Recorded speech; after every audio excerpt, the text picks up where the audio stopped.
మన గత వారము సిలువలో పలికిన రెండవ మాట గురించి ఆలోచన చేస్తున్నాం. దాంట్లో మనము ఆ మాటలోని యొక్క భావం ఏమిటి అని అంటే గనక దాంట్లో మనము రెండు విషయాలు ఆలోచన చేస్తాం. పరదేశ్ అనే పదానికి పరలోకానికి వ్యత్యాసం ఉందా అని అంటే ఖచ్చితంగా వ్యత్యాసం ఉందని. రెండు, సిలువలో దొంగ ఎలా క్షమించబడ్డాడు. పాత నిబంధన ధర్మశాస్త్ర ప్రకారము ఒక పాపి తన పాపాన్ని ఒప్పుకుంటే క్షమించబడతాడు కాబట్టి అప్పుడు బాప్తిస్మం అవసరం లేదు కాబట్టి దాని ప్రకారంగా క్షమించాడని మనం ఆలోచన చేసుకుని రెండు విషయాలు ఆ మాటలో ఆలోచన చేస్తున్నాం. దాని కొనసాగింపు రెండవ మాట కొనసాగింపు అంటే అది ఇంకా అవ్వలేదు కాబట్టి దాని కొనసాగింపుగా ఆ మాటలో మరి కొన్ని విషయాలు నేర్చుకోవాల్సిన విషయాలు ఏంటంటే కనుక లోకసువార్త 23వ అధ్యాయము 43వ వచనం నుంచి చదువుతాం. లోకసువార్త 23వ అధ్యాయము 43వ వచనం. అందుకు ఆయన వానితో, నేడు నీవు నాతో కూడా పరదేశంలో ఉంది అని నిశ్చయముగా నీతో చెప్పుచున్నాను నేను అని తెలియజేశాడు. నేడు నీవు అనగా ఎవరంటే దొంగ, నీవు నాతో కూడా పరదేశంలో ఉంది అని నిశ్చయముగా నీతో చెప్పుచున్నాను నేను అని చెప్పేశాడు. కాబట్టి దొంగ కూడా యేసుప్రభువు వారు చనిపోయిన తర్వాత ఆయన ఎప్పుడైతే పరదేశికి వెళ్తాడో ఆ పరదేశంలో కూడా దొంగను కూడా నేను నీతో కూడా ఏం చేస్తుంటే నువ్వు నాతో కూడా ఎక్కడ ఉంటావు అంటే పరదేశంలో ఉంటావని దొంగతో ప్రభు యేసుక్రీస్తు వారు మాట్లాడిన మాట ఇది సెకండ్ వర్డ్. అంటే ఆయన సిలువలో మాట్లాడిన రెండో మాట. దాంట్లో మనం రెండు విషయాలు ఆలోచన చేస్తుంటే మూడు విషయాల్లో ఈరోజు మనం మూడు విషయాలు ఆలోచన చేద్దాం. మూడో విషయంలో మూడు విషయాలు ఆలోచన చేద్దాం. అర్థమవుతుంది చెప్పింది. ఈరోజు మూడో విషయం ఆలోచన చేద్దాం. ఈ మూడులో మనలో ఏబిసి అని పెట్టుకోండి. మీరు ఈ మూడో మాటలో అంటే మూడో విషయంలో మూడు మాటలు ఆలోచన చేద్దాం. ఈ మాట చూసి మనం ఏం నేర్చుకోవాలి అని అంటే గనక ఒకసారి మరలా చదువుదాం. అందుకు ఆయన వానితో, నేడు నీవు నాతో కూడా పరదేశంలో వద్దు అని నిశ్చయముగా నీతో చెప్పుచున్నాను నేను అని చెప్పేశాడు. కాబట్టి ఇక్కడ యేసుప్రభువుతో పాటు సిలువలో వేలాడ జరుపుతున్న నేరస్తుడు ఉన్నాడు. ఎవరంటే దొంగ. ఒకడు ఆయన ఏమన్నాడంటే ఒక ఆయన దూషిస్తున్నాడు. ఎవరంటే ప్రభువైన యేసుక్రీస్తు వారిని. మరొక ఆయన ఏమన్నాడంటే దూషిస్తూ నిన్ను నీవే రక్షించుకో అని అంటాడు. ఎవరనంటే సిలువలో దొంగ. ఇక్కడ ప్రభువైన యేసుక్రీస్తు ఉన్న కండిషన్ ఏంటంటే సిలువలో వేలాడుతున్నప్పుడు మేకలు కొట్టబడుతున్నప్పుడు ఒక దొంగ ఏమన్నాడంటే గనక నిన్ను రక్షించుకొని ఎటకారంగా మాట్లాడుతున్నాడు. ఎవరంటే ఒక దొంగ. ఎక్కడ మాట్లాడాడంటే గనక 39లో వేలాడ వేయబడిన ఆ నేరస్తులలో ఒకడు ఆయన దూషించచ్చు, నువ్వు క్రీస్తు కదా. ఎప్పుడు ప్రభువైన యేసుక్రీస్తు అప్పటికే చాలా బాధపడుతున్నప్పుడు, చాలా ఆయనే హింసకు గురవుతున్నప్పుడు, ఆయనే ఎంతో వేదంతో ఉన్నప్పుడు తనతో పాటు ప్రభువైన యేసుక్రీస్తు వారు పక్కన ఒక నేరస్తుడు ఏం చెప్తున్నాడంటే నువ్వు క్రీస్తు కదా, నువ్వు రక్షించుకోలేవా అన్నప్పుడు ఆయన పరిస్థితి ఎలా ఉంటుందండి ఒకసారి ఆలోచించండి. మనల్ని ఎవరైనా సరే మామూలుగా అంటే అన్ని పరిస్థితులు బాగానే ఉన్నప్పుడే మనల్ని ఎవరినంటేనే తట్టుకోలేనప్పుడు ఒకవైపు చేతులతో మేకులు, ఈ చేయికి మేకొట్టి రెండు కాళ్ళ మధ్య మళ్ళీ మేకొట్టి దేహానంతలు చీల్చేసిన తర్వాత అంత మేకులతో ఒక వ్యక్తి తాడుతో కడితేనే వేలాడలేడు. తాడు ఒక చేయి కట్టి మళ్ళీ ఎవరైనా వేలాడితే చాలా కష్టమైన పని ఇది. అలాంటిది సిలువలో ఆయన చేతుల్లో మేకులు కొట్టుకుని కాళ్ళకి మేకులు కొట్టుకుని అంటే మేకులు కొట్టబడి ఉన్న యేసుప్రభువు వారు ఒక నేరస్తుడు ఇలా మాట్లాడుతుంటే ప్రభువైన యేసుక్రీస్తు వారు స్పందించారు అని అంటే కనుక అక్కడ చెప్పేశాడు. వేలాడ వేయబడిన ఆ నేరస్తుల్లో ఒకడు ఆయన దూషించుచు నీవు క్రీస్తు కదా, నీవు రక్షించుకోను అన్నాడు.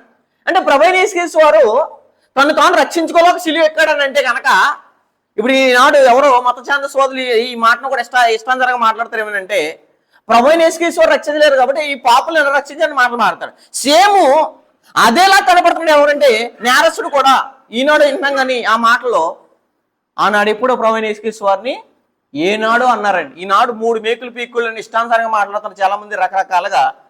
కానీ అంత బాధపడుతున్నప్పుడే సిలువలో ఒక దొంగ నేరస్తుడు ప్రభువైన యేసుక్రీస్తు వారిని ఏమన్నాడంటే నువ్వు క్రీస్తు కదా, నీవు రక్షించుకోను, నువ్వు రక్షించుకున్న తర్వాత మమ్మల్ని కూడా రక్షించుకొని ఎటకారంగా మాట్లాడుతున్నారు. ఎవరంటే సిలువలో ఉన్న దొంగ. ప్రభువైన యేసుక్రీస్తు వారిని నువ్వు రక్షించుకో, ఆ తర్వాత నన్ను రక్షించు అన్నాడు. ఎవరు? సిలువలో ఉన్న నేరస్తుడు, ఒక దొంగ. అయితే ప్రభువైన యేసు వారు ఈ సందర్భాన్ని ఆలోచిస్తే కనుక యేసు పరిస్థితి బాగోలేదండి. బాగుందా? బాగోలేని పరిస్థితి. ఈ పరిస్థితిలో కూడా ఒక దొంగ అనవసరమైన మాటలు యేసు ప్రభువు మీద అంటున్నాడు. అనవసరమైన మాటలు. ఎందుకంటే ప్రభువైన యేసు వారు రక్షించుకోలేక సిలువ ఎక్కాడు అని అంటే రక్షించుకోలేక కాదు. పైన కూడా ఏమన్నారు చూడండి 38లో, ఇతడు యూదుల రాజని, పై విలాసము కూడా ఆయనకు పైగా, ఇది ఎవరంట ఎక్కిన ఆయన ఎవరు అనుకున్నారు? యూదుల రాజు అంటే ఈయన అని ఏం చేస్తున్నారంట, పై విలాసముగా కూడా ఆయన పైగా వ్రాయబడును అని చెప్పేశాడు. 37 నీవు యూదుల రాజు అయితే నీవు రక్షించుకోనమని ఆయన ఏం చేశారు? అపహసించిరి. ఇప్పుడేదో ఆపేస్తే చాలా మంది దీనికి ఫైర్ అయిపోతున్నారు. కానీ యేసు ప్రభువుని సిలువ ఎక్కినప్పుడే, ఆ సిలువలో అంత బాధ భరిస్తున్నప్పుడే ప్రభువుని యేసు ఏం చేశారు? అవహేళన చేస్తూ మాట్లాడారు. మరి వాళ్ళ ముందు ఎంత అంటే వీళ్ళు అసలు పట్టించుకోవాల్సిన అవసరం లేకుండా వీళ్ళకి కావాలని క్రైస్తవులు అనబడేవారు మైలేజ్ ఇస్తున్నారు. వీళ్ళకి ఏమనంటే అసలు ప్రపంచానికి తెలియని వాళ్ళని ప్రభువుని యేసు దూషించిన వాళ్ళు కూడా తెర మీదకి ఎక్కిస్తున్నారు. వాళ్ళు ఎవరు కూడా ప్రపంచానికి తెలియదు, వీళ్ళు తెర మీదకి ఎక్కిస్తున్నారు. ఆనాడు ప్రభువైన యేసు వారిని నేరస్తుడు అన్నారో, ఈనాడు కూడా ఎవరన్నారు? ప్రభువైన యేసు వారు వ్యతిరేకంగా ఎవరైతే ఉన్నారో వాళ్ళే అన్నారు ఈనాడు. వాళ్ళకి వీళ్ళకి ఏమీ పెద్ద వ్యత్యాసం ఏం లేదు. అయితే ప్రభువైన యేసు వారు తండ్రి పని మీద దేవుని చిత్తాన్ని నెరవేర్చడానికి ఈ భూమి మీదకి వచ్చాడు కాబట్టి ఆయన ఏం చేశాడు? శిలువ మరణం అనిపిస్తున్నాడు కాబట్టి శిలువ మీదకి ఎక్కాడు. శిలువ మీదకి ఎక్కింది తన పాపం చేసినందుకు కాదు, మన పాపాన్ని తన శరీరం మీద మోసుకుని తండ్రి పనిని నెరవేర్చాలి కాబట్టి, తన పిల్లలందరినీ రక్షించాలి కాబట్టి, ఈ రక్షించాలంటే ప్రభువైన యేసు బలయ్యాలి కాబట్టి ఎక్కడికి ఎక్కాడు? శిలువుకి ఎక్కాడు. ఈ సంగతి అర్థమవలేని నేరస్తుడు ఏమన్నాడు? నీవు రక్షించుకో అని చెప్పేస్తున్నాడు. ఆయన్ని సిలువ వేసినప్పుడే ప్రకృతి ఏమైపోయిందండి? 44 అప్పుడు రమారమి మధ్యాహ్నం అయిను, అది మొదలుకొని 3 గంటల వరకు ఆ దేశం అంతటా చీకటి గమ్మును. అసలు సిలువేస్తేనే ప్రకృతి తట్టుకోలేకపోయింది. నిజంగా మాట్లాడితే పరిస్థితి ఏమైపోతుంది అంటే ఇలా అవివేకులకు అర్థం కాదు అన్నాడు. నేరస్తుడు కూడా అర్థం కాలేదండి ప్రభువైన యేసు వారి గురించి. అర్థం కాలేని వల్లే ప్రభువైన యేసు వారిని ఆయన అంత బాధాకరమైన పరిస్థితుల్లో ఉన్న అవమానకరమైన మాటలు మాట్లాడుతున్న ఎవరంటే సిలువలో ఉందండి. అలాగే ప్రభువైన యేసు వారిని సిలువలో ఎక్కినప్పుడు దొంగలు దూషించాడో, మనం కూడా దేవుని పనిలో ఉన్నప్పుడు, దేవుని సేవలో ఉన్నప్పుడు, క్రైస్తవుడు అయినందుకు మనం ఏం అనిపించాలంటే కనుక బాధ ఖచ్చితంగా అనిపించాలి. నువ్వు క్రైస్తవుడు అయినందుకు అనిపిస్తున్నావు. ప్రభువైన యేసు వారు ఏమి అవ్వకుండా, ఏ తప్పు చేయకుండా అనిపిస్తున్నాడు. ఆయనకి మనకి లెక్కేసుకుంటే కనుక అసలు ఆయన పడిన పడల్లో, శ్రమల్లో కానీ, నిందల్లో కానీ, అవమానాల్లో కానీ, దూషించడం కానీ అసలు మనం ఆలోచించే ఆ విషయాలు కూడా కాదండి ఏంటంటే శ్రమలు. కానీ మనం దాన్ని చాలా భూతత్వంగా ఆలోచిస్తున్నాం. మనం సిలువులో మేకులతో కొట్టి దూషిస్తే అప్పుడు అసలే తట్టుకోలేము, మనం మామూలుగా అంటే తట్టుకోలేనప్పుడు ప్రభువైన యేసు వారు ఎలా ఓర్చుకుంటున్నారో, ఎలా అసలు ఆ వ్యక్తిని పట్టించుకుంటుందండి ఎవరైనా ప్రభువైన యేసు వారు. మనం కూడా దేవుని పనులు ఉన్నప్పుడు, క్రైస్తవులు అయినప్పుడు చాలా మంది ఏం మాట్లాడతారంటే కనుక పేతురు రాసిన మొదటి పత్రిక 4వ అధ్యాయము 16వ వచనం నుంచి చదువుదాం. పేతురు రాసిన మొదటి పత్రిక 4వ అధ్యాయం 16వ వచనంలో ఒక సమాచారం తెలియజేశాడు. ఏమని? ఎవడైనను క్రైస్తవుడు అయినందుకు సిలువ ఎక్కిన వాళ్ళ ప్రభువైన యేసు ఇలా మాట్లాడుతున్నారు చాలా మంది. మరి ఆయనే ఓర్చుకున్నప్పుడు, ఆయనే పట్టించుకునేప్పుడు, మన దేవుడు పనిచేస్తున్నప్పుడు 100 మంది 100 రకాలుగా మాట్లాడే పట్టించుకోకూడదు. నువ్వు క్రైస్తవుడు. ఎందుకంటే క్రైస్తవుడు దోషానికి ప్రతిదోషం చేయడు, కీడికి ప్రతికీడి చేయడు. కీడికి ప్రతికీడి చేయక క్రైస్తవుడు ఏం చేస్తాడు? దీవిస్తాడు కానీ తిరిగి దూషించడు. ఇది క్రైస్తవ లక్షణం కాదు. క్రైస్తవ లక్షణం ఇది గుర్తుపెట్టుకోండి. కానీ ఈనాడు సమాజంలో కూడా ఏం చేస్తారంటే కీడికి ప్రతికీడు. నేను కనుక బాప్తిసం పొందకపోతే, నేను కనుక గత పురుషుని అయితే నా సీనియర్స్ కుదురన్న రోడ్ల మీద వెళ్ళను. అలా పౌలు గారు ఎప్పుడేం చెప్పుకున్నాడా? నా గత క్యారెక్టర్ నేను బయటెడితే కనుక నా పరిస్థితి ఏంటి అన్నాడా? అలాగ అనలేదండి. ఇష్టం జరిగి మాట్లాడుతున్నారు ఈనాడు చాలా మంది. అందుకోసం అన్నాడు అక్కడ ఏమని? ఎవరైనాను క్రైస్తవుడు అయినందుకు బాధ అనిపించినలా ఆ పేరును బట్టి సిగ్గుపడక ఆ పేరును బట్టి దేవుని ఏం చేయాలి? మహింపరచాలి. నువ్వు ఎందుకు బాధపడుతున్నావు అంటే క్రైస్తవుడు అయినందుకు బాధపడుతున్నావు, క్రైస్తవుడు అయినందుకు నిందలు పడుతున్నావు, క్రైస్తవుడు అయినందుకు చెడ్డమాటలు నీ మీద పలుకున్నప్పుడు నువ్వు దండిగా ఫీల్ అవ్వాలి. కానీ అది అవమానంగా, అది బాధగా, శ్రమగా ఫీల్ అవ్వకూడదు. ఎందుకంటే అంత శ్రమ అనిపిస్తున్న ఆయన్నే దూషిస్తుంటే, అంత సిలువెక్కిన ఆయన, మన కోసం సిలువేస్తున్న ఆయన్ని నేను ఎందుకు పడాలి, వీళ్ళ చేత ఎందుకు అనిపించుకోవాలి ఆయన ఒక్కసారి అనుకుంటే కనుక మనం ఈ స్థితిలో ఉండేవాళ్ళు కాదు. అంత స్థితిలో కూడా ఒకళ్ళు ఇష్టానుసారంగా మాట్లాడుతున్నప్పుడు కూడా ఓర్చుకున్నాడంటే క్రైస్తవుడు ఎంతలా తయారైపోవాలో దయచేసి ఒకసారి ఆలోచించండి. ఎందుకంటే దేవుని పనిలో ఉన్నప్పుడు, దేవుని కార్యక్రమాలు చేస్తున్నప్పుడు, క్రైస్తవుడు అయినప్పుడు 100 మంది 100 రకాలుగా మన మీద నిందలేసినా, అవమానంగా మాట్లాడినా ఓర్చుకునే సహనం మనకు ఉండాలండి. ఇదే ప్రభువైన యేసుక్రీస్తు మాట ద్వారా మనకి ఒక విషయం నేర్పిస్తున్నాడే. చదువు ఒకసారి మత్తయి సువార్త 5వ అధ్యాయం. బతుకుండగానే చెప్పేసి యేసుప్రభువు ఏమనంటే, ఇశ్రాయేలుకి కొండ మీద ప్రసంగంలో ప్రభువైన యేసుక్రీస్తు ఏం చెప్తున్నాడో చూడండి అక్కడ. మత్తయి సువార్త 5వ అధ్యాయం 11వ వచనం. మత్తయి సువార్త 5వ అధ్యాయం 11వ వచనంలో సమాచారం తెలియజేసాడు. ఏమని? నా నిమిత్తము జనులు, ఎవరి నిమిత్తం? ప్రభువైన యేసుక్రీస్తు. నువ్వు మందు తాగని తిట్టట్లేదు, నిన్ను నువ్వు సిగరెట్ కాల్చడం తిడతలేదు, లేదా నువ్వు లోకంలో తిరుగుతున్నావు తిట్టట్లేదు. ఎందుకోసం నేను తిడతానంటే క్రైస్తవుడు అయినందుకు తిడతాను నేను. మరి నేను క్రైస్తవుడు అయినందుకు తిడితే ప్రభువైన యేసుక్రీస్తు ఎందుకు తిట్టాలో? ప్రభువైన యేసుక్రీస్తు ఎందుకు దూషించాలో? ప్రభువైన యేసుక్రీస్తు అప్పటికే నలిపేస్తుంటే, అప్పటికే హింస పెడుతుంటే, అయినా ఆ హింసలో కూడా ఇంకా హింసిస్తున్నారంటే ఎంత కిరాతకంగా ఉన్నారో ఆ కిరాతకత్వాన్ని ప్రభువైన యేసుక్రీస్తు ఎలా ఓర్చుకుని ఏమనకుండా ఉన్నాడో. ఇదే లక్షణం అంటే, ఇదే దేవత్వ లక్షణం అంటే, ఇదే దేవుని కొండ వచ్చిన లక్షణం అంటే. ఈ లక్ష్యం మనలో రావాలండి. నా నిమిత్తము జనులు మిమ్మల్ని ఏం చేస్తారు? జనులు మిమ్మల్ని నిందించి, హింసించి, మీ మీద అబద్ధంగా, అంటే నిజంగా కాదు, అబద్ధంగా చెడ్డ మాటలు ఇలా పలుకున్నప్పుడు మీరెవరు? నేను ఏం చెప్పాను అన్నాడండి. ఏం చెప్పాను అంటారు. నేను ఏ తప్పు చేయలేదండి, అయినా సరే నిందేస్తారంటే ఏ తప్పు చేయని నిందేస్తారో. సమాజంలో మనం కరెక్ట్గా బ్రతుకుతున్నా, నీతిగా బ్రతుకుతున్నా, న్యాయంగా బ్రతుకుతున్నా, వీడే బ్రతుకుతున్నాడండి, అసలు వీడే పరిస్థితులండి, వేరే పరలోకి వెళ్ళిపోతారని ఎటకారంగా మాట్లాడిన సరే ఆ మాటలకి ప్రతి స్పందన మనం ఇవ్వకూడదు దయచేసి. ఎందుకంటే మనం క్రైస్తవుడము, ప్రభువైన యేసుక్రీస్తు వారే. సిలువలో ఎక్కినప్పుడు ఒక దొంగ, ఒక నేరస్తుడు ప్రభువైన యేసుక్రీస్తు అన్నప్పుడు ఏమి తిరిగి స్పందించట్లేదంటే ప్రభువైన యేసుక్రీస్తు వారు అలాంటి గుణం మనకి ఎదురు రావట్లేదు. నా నిమిత్తం అన్నారు మిమ్మల్ని. ఎందుకు అంటారు మిమ్మల్ని? నా నిమిత్తము జనులు మేము నిందించి, హింసించి, నిందిస్తేనే చచ్చిపోతున్నాం మనం, నిందిస్తేనే అవమానం గురైపోతున్నాం మనం, నిందిస్తారంట, హింసిస్తారంట. మీ మీద ఏం చేస్తారంటే అబద్ధంగా చెడ్డ మాటలలో పలుకున్నప్పుడు మీరెవరో ధన్యులు. అప్పుడు మీరేం చేయాలి? సంతోషించండి, ఆనందించండి అన్నాడు. బాధపడండి, అందరితో చెప్పుకోండి. అందరూ ఇలాగ అంటున్నారండి, నన్ను ఇలాగ క్రైస్తవుడు అయినందుకు నేను ఇలాంటి పరిస్థితులు వచ్చేస్తున్నాను అంటారు చాలా మంది.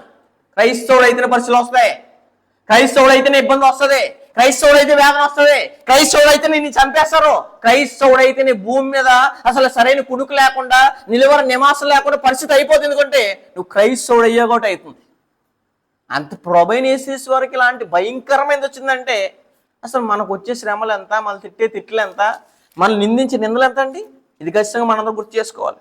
పేతురు రాసిన మొదటి పత్రిక 2వ అధ్యాయం 21వ వచనం చదువుదాం.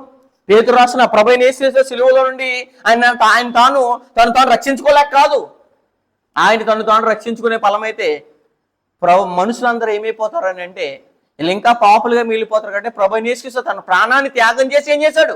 మనల్ని రక్షించాడు, మన కోసం బాధపడ్డాడు.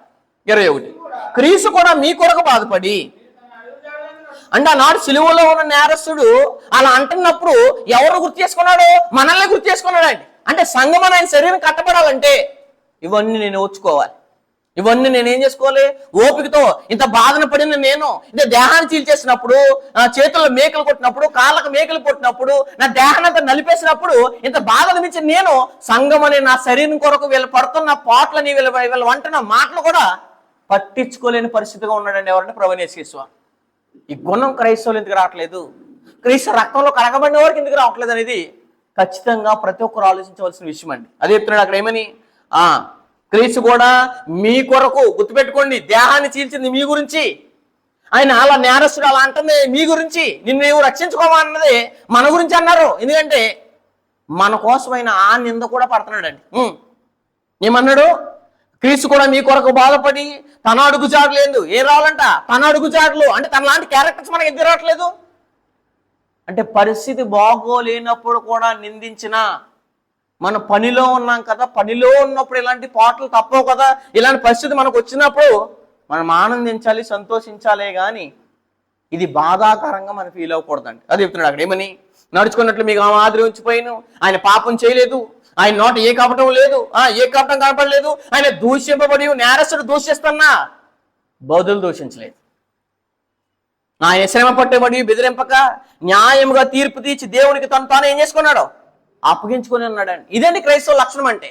క్రీస్తుకున్న లక్షణమే, క్రీస్తు లాంటి లక్షణమే తన అడుగురు జాలని మనం నడిస్తే కనుక ఖచ్చితంగా ఇలాంటి గుణగణం, ఇలాంటి క్యారెక్టర్ మనకు వచ్చాయి.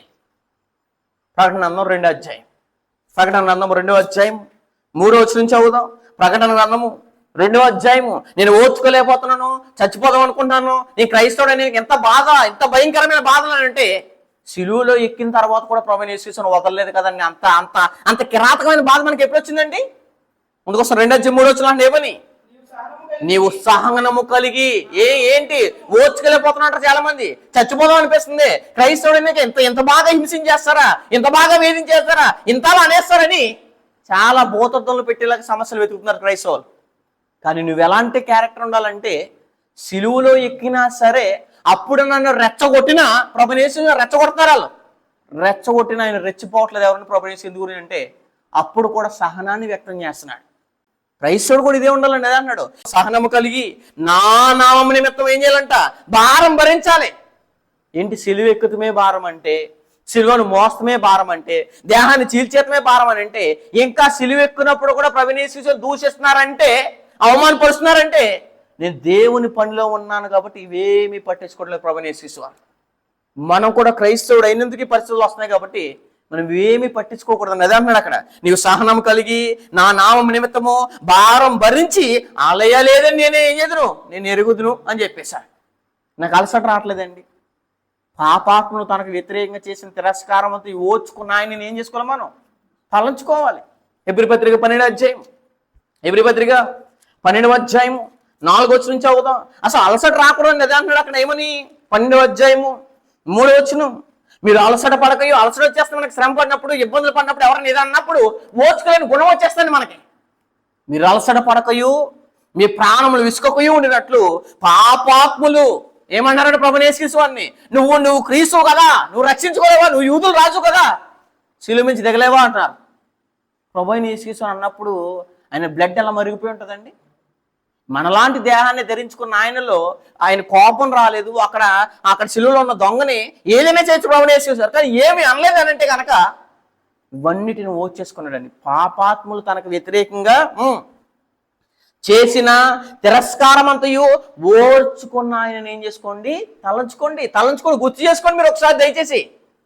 సిలువలో ఎక్కినప్పుడే ఆయన ఏమనలేదనంటే, ఇంకా సిలువలో ఎక్కని మనము, రాళ్లతో కొట్టలేని మనము, ప్రపంచంలో తిరుగుబాట్లు లేని మనము, ఏ ఇబ్బంది జరగని మనము, ఒక వ్యక్తి ఒక మాట అంటే, లేదా ఒక వ్యక్తి ఏదైనా హింసిస్తుంటే, ఎవరైనా ఏదైనా అంటే అది భూతద్దంలో పెట్టి చూస్తున్నామంటే కనుక క్రీస్తు లాంటి గుణగణాలు మనలో రావట్లేదని అర్థం.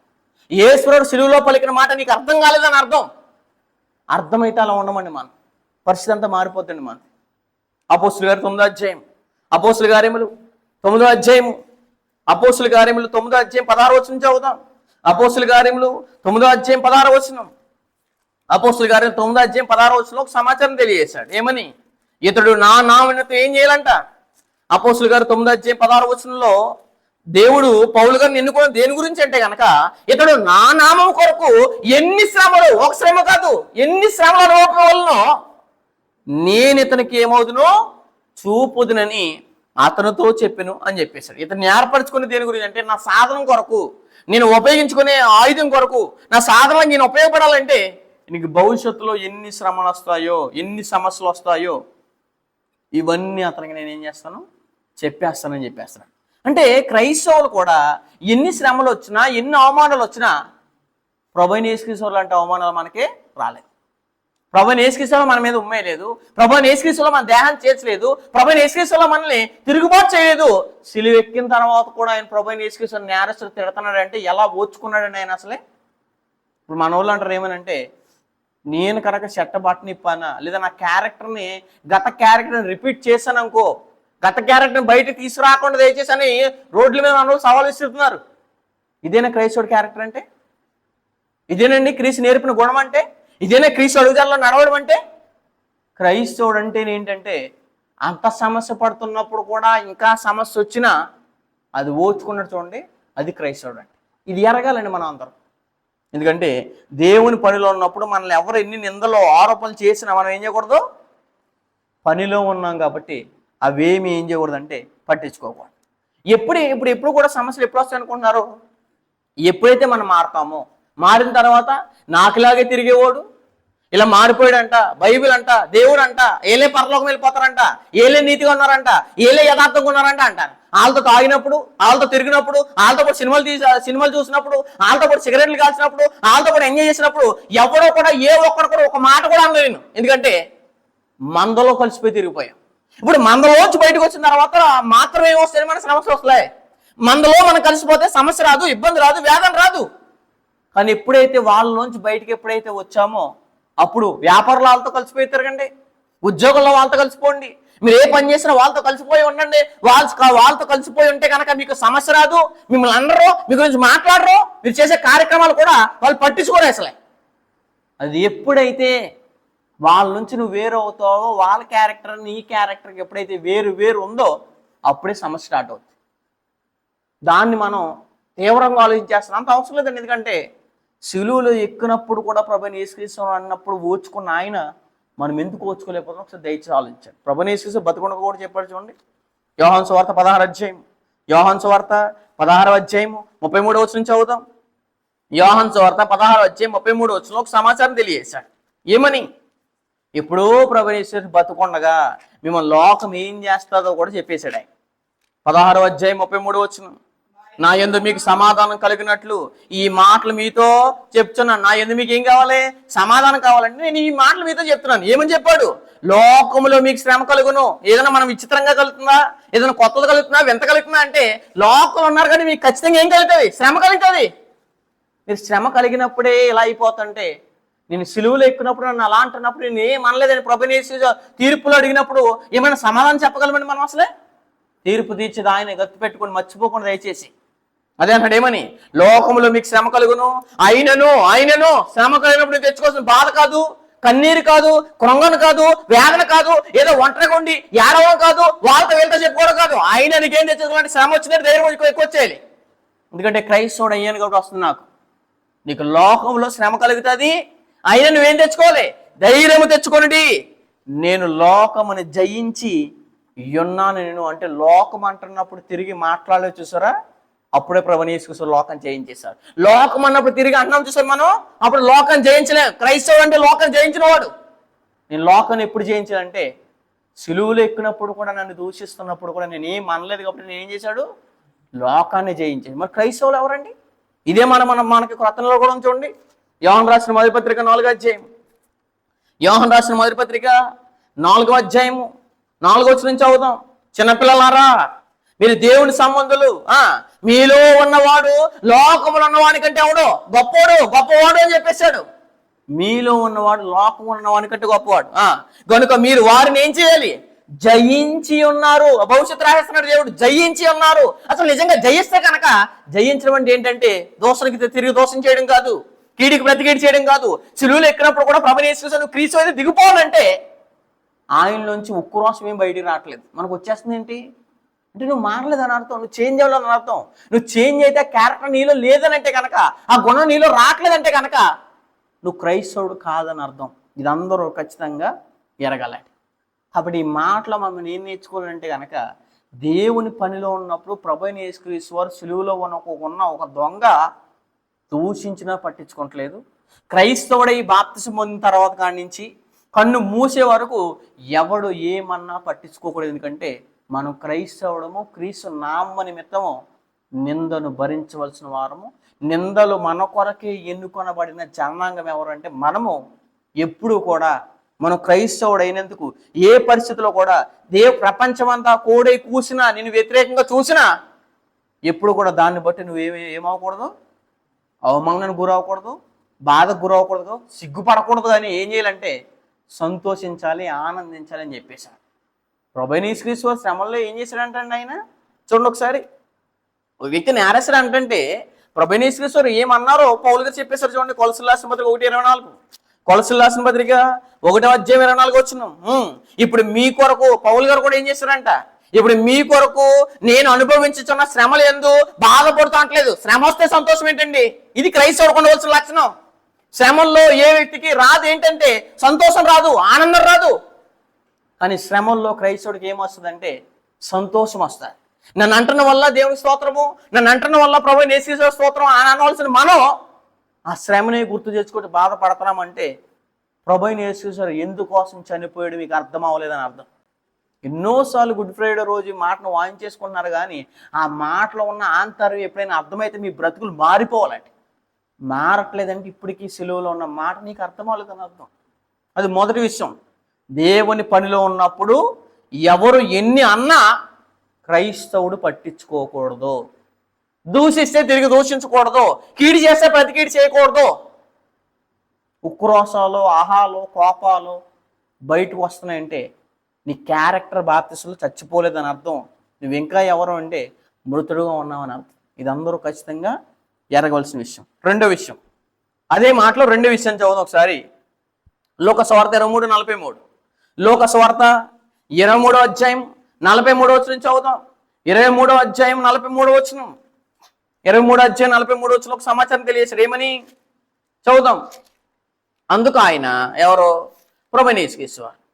ఎందుకు ఆయన అని అంటే కనుక అక్కడ చెప్పేశాడు. అందుకు ఆయన అన్నాడు. అందుకు అని అంటే ఎందుకు గురించి మాట్లాడుతున్నా మాట. అందుకు ఆయన, నేడు నీవు నాతో కూడా ఎక్కడుంటావు? పరదేశంలో ఉందని నీతో నిశ్చయముగా చెప్తున్నాను. ఎందుకు ఆయన అందుకు అన్నాడంటే దానికి ఏముంది? దాని వెనకాల ఏదో కారణం ఉంది, దాని వెనకాల ఏదో మాట జరుగుంది, దాని వెనకాల ఏదో చరిత్ర ఉంది. ఆ చరిత్ర ఏంటంటే అసలు ఆ మాట ఒక దొంగతో ప్రవేశించారు ఎందుకు చెప్పాడంటే దానికి కారణం 42వ వచనం. అదే ఇప్పుడు ఏమని, ఆయనను చూచి మరొక దొంగ ఏమన్నాడు చూడండి. ఆయనను చూచి, యేసు నీవు నీ రాజ్యంలోకి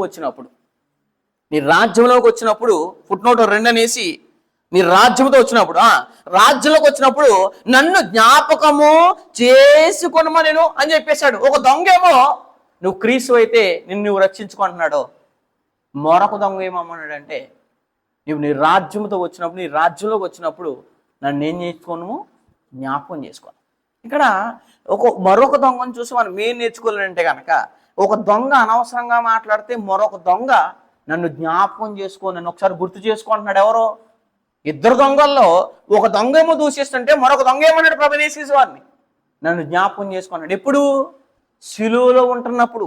అదే సిలువలో ఉంటున్నప్పుడు ఒక ఆయన దూషిస్తే అదే సిలువలో నేనేం చేస్తున్నాడు? నన్ను జ్ఞాపకం చేసుకో అంటున్నాడు. అంటే ఇక్కడ దొంగ ఏమడుగుతున్నాడంటే కనుక, ఆయన చనిపోయిన తర్వాత రాజ్యంలో ఉండాలంటే ఆయన ముందుగానే ప్రభువైన యేసుక్రీస్తు వారిని ఏమని అడుగుతున్నాడు? రక్షించమని అడుగుతున్నాడు. ఒక ఆయన దూషించమని దూషిస్తుంటే మరొక ఆయన రక్షణ దయచేయవా, నాకు రక్షణ ఇవ్వి, నన్ను జ్ఞాపకం చేసుకో అని అంటే ప్రభువైన యేసు అందుకు చెప్తాడు. ఏమని? అందుకు ఆయన వానితో, నేడు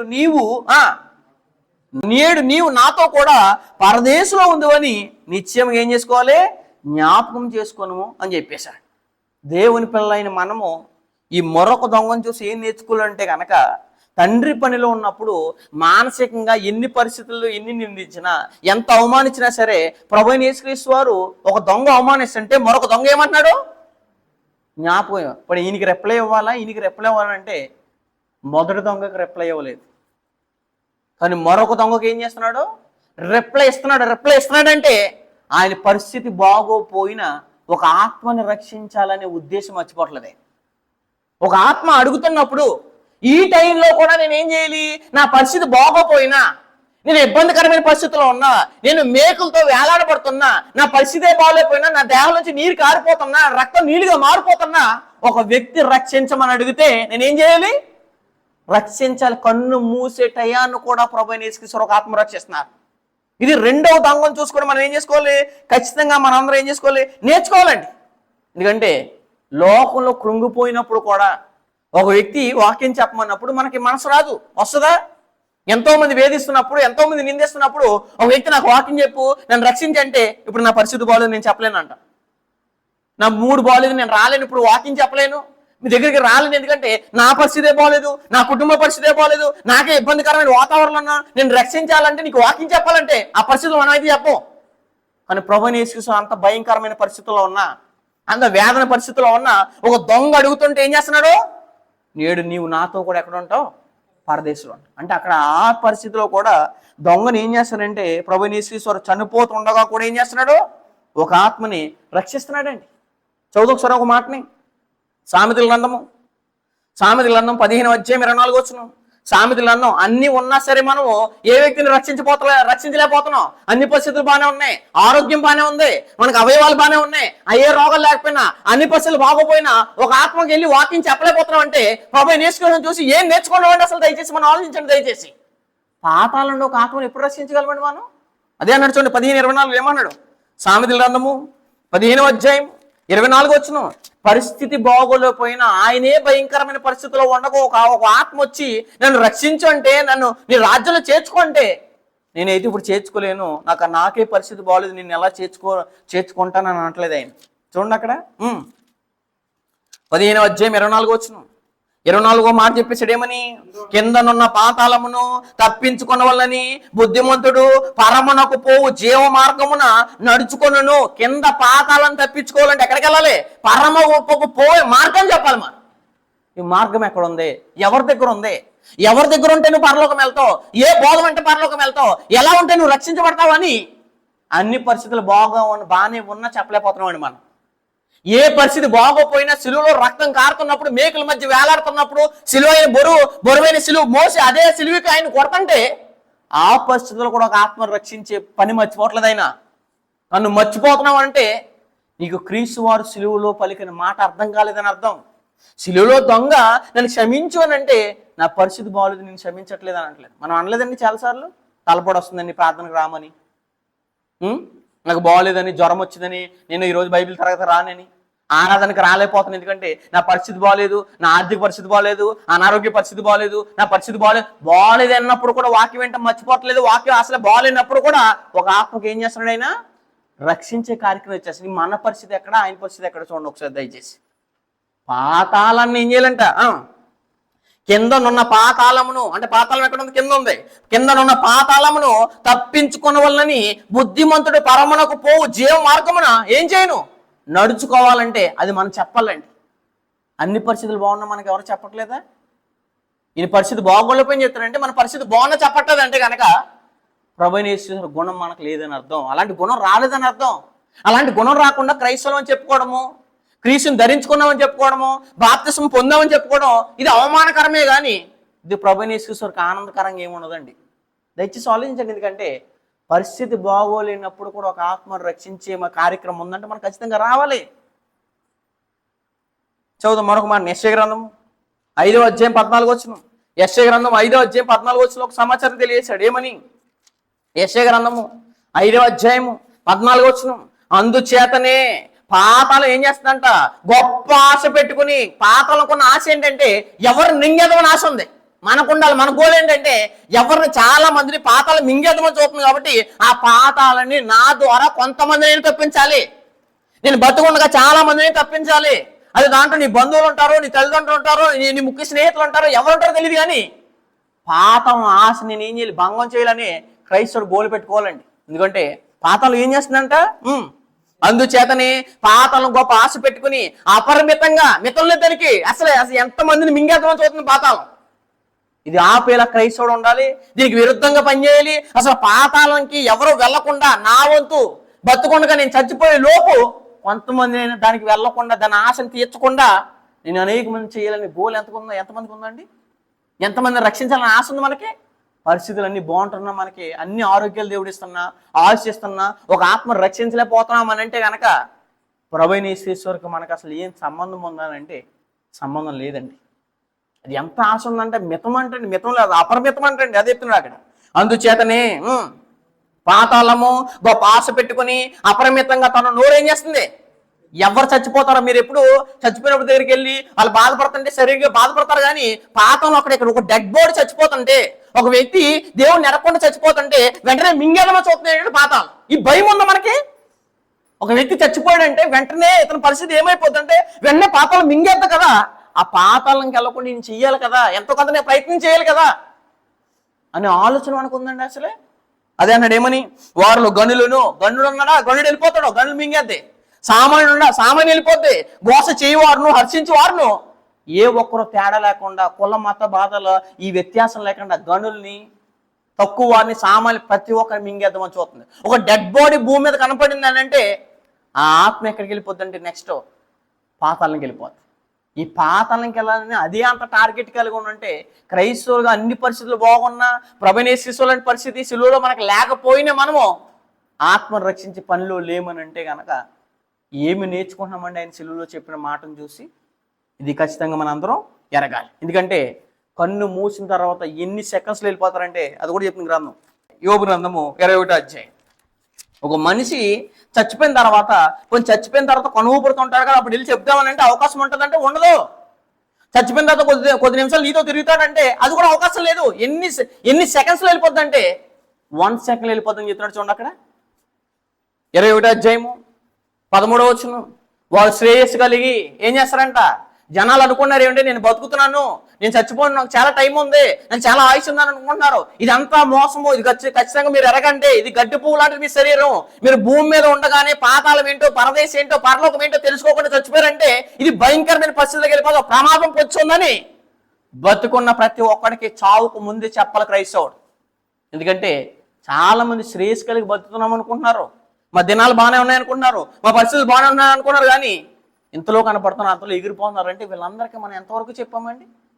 చచ్చిపోతున్న వ్యక్తి దగ్గరికి వెళ్ళి మనం పరామర్శించడం కంటే ఆ పరామర్శించిన వ్యక్తికి నేను ఎప్పుడైనా వాక్యం చెప్పానా, ఎప్పుడైనా దేవుని వాక్యం అందించానా అని ఎప్పుడైనా ఆలోచించుకున్నారా? అది చాలా ప్రమాదకరమైన పరిస్థితుల్లో వెళ్ళిపోతున్నారండి. అదే అంటాడు అక్కడ 12:13. వారు శ్రేయస్ కలిగి తమ దినములు ఏమవుతారు? ఉద్యోగం చేసుకుంటారు, వ్యాపారం చేసుకుంటారు, అంతా బాగానుంది, పిల్లలకి అంటారు, మనవాళ్ళకి అంటారు, అందరిని ఎత్తుతారు. కానీ అంతా బాగానే ఉందనుకుంటారు. కన్ను మూసిన తర్వాత ప్రమాదం ఉంది. ఈ ప్రమాదం ఎరిగినాడు ఒక్కడో ప్రపంచంలో క్రైస్తవుడు. ఆ క్రైస్తవుడు ఈ భౌతికమైన నరులకి, ఈ భౌతికమైన ప్రజలకి చెప్పకపోతే ప్రమాదం ఉందని వాళ్ళకి తెలియదు. చెప్పవలసిన బాధ్యత మనకు ఉందని. ఎందుకంటే సిలువలోనే ఒక ఆత్మను ప్రభువైన యేసుక్రీస్తు అంత బాధలో కూడా రక్షిస్తున్నాడు అని అంటే అన్నీ బాగానే ఉన్న మనం ఎంతమంది రక్షిస్తున్నాం? వారు శ్రేయస్సు కలిగి తమ దినములు గడుపుతారు. ఎన్ని సెకండ్స్లో వెళ్ళిపోతారంట? చచ్చిపోయాడు, ఇంటికి తీసుకొచ్చి మార్గంలో చనిపోయాడు అంటారు చూసారా? ఆ చనిపోయే మార్గంలో వెళ్ళిపోయింది ఆత్మ. ఎక్కడికి వెళ్ళిపోయింది? 1 సెకండ్, ఒక్క క్షణంలోనే పాతాలని దిగిపోతున్నారు. ఎంత స్పీడ్గా ఉందండి పాతాళం! ఎంత స్పీడ్గా పాతాళం ఆశ పెట్టుకుంది, ఎంత గురి కలిగి ఉంది. గొనిలా నా దగ్గర మింగేస్తుంది, సామాన్యులా అందరిని మింగేస్తుంది, పేదలా ధనికులా ఎవరో స్వతంత్రులా ప్రతి ఒక్కరు మింగేస్తే మింగకుండా నేను కొంతమందిని చేశాను అని చెప్పగలిగిన క్రైస్తవులు ఎంతమంది ఉన్నారు? నేను ఇంతమందిని రక్షించాను, ఈ ఆత్మ నరకానికి వెళ్ళకుండా నేను చేశానని ఎంతమంది కలిగి ఉన్నారండి? సిలువలో ఉన్న దొంగ నన్ను జ్ఞాపకం చేసుకోనంటే ఆయన ఆ టైంలో కూడా జ్ఞాపకం చేసుకున్నాడు అని అంటే ఆ టైంలో కూడా రక్షణ ప్రభువైన యేసుక్రీస్తు ఇవ్వకపోతే కన్ను మూసిన తర్వాత ప్రమాదం ఉందని ఎరిగి ఏం చేశాడు? ఆ టైంలో కూడా క్షమించేసి ఆ ఆత్మను ఎక్కడ చేసుకున్నాడు?